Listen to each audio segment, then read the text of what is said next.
तर वंचित बहुजन आघाडीने पुकारलेल्या महाराष्ट्र बंदला वर्धा जिल्ह्यामध्ये सुद्धा उत्स्फूर्त प्रतिसाद मिळालेला आहे। वर्धा शहरामध्ये भव्य मोर्चा काढण्यात आला असून सरकार विरोधात जोरदार घोषणाबाजी सुद्धा करण्यात आली। व्यापाऱ्यांनी स्वयंस्फूर्तीने दुकानं बंद ठेवून पाठिंबा दिलाय आणि त्यामुळे मुख्य बाजारपेठांसह अनेक भागातील व्यवहार ठप्प झाले। पुलगाव आणि हिंगणघाटसह जिल्ह्यातील इतर शहरांमध्ये सुद्धा बंदला चांगला प्रतिसाद मिळतो आहे।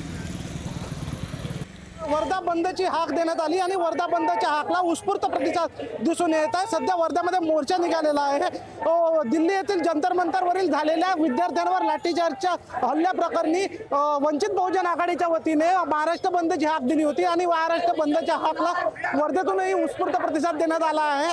आणि दृश्यांमध्ये पाहू शकता मोठा भव्य असा मोर्चा वर्धा जिल्ह्यात निघाला आहे। यामध्ये विविध सामाजिक संघटना असो सोबतच वंचित बहुजन आघाडी, समविचारी पक्ष, विद्यार्थी व विविध संघटनांचा सहभाग या मोर्चामध्ये दिसून येत आहे। आणि एकूणच या मोर्चाला उत्स्फूर्त प्रतिसाद देण्यात आला असून धर्मेंद्र प्रधान राजीनामा दो यासोबतच विविध घोषणाबाजी करण्यात येत आहे। पंकज गादगे, पुढारी न्यूज वर्धा।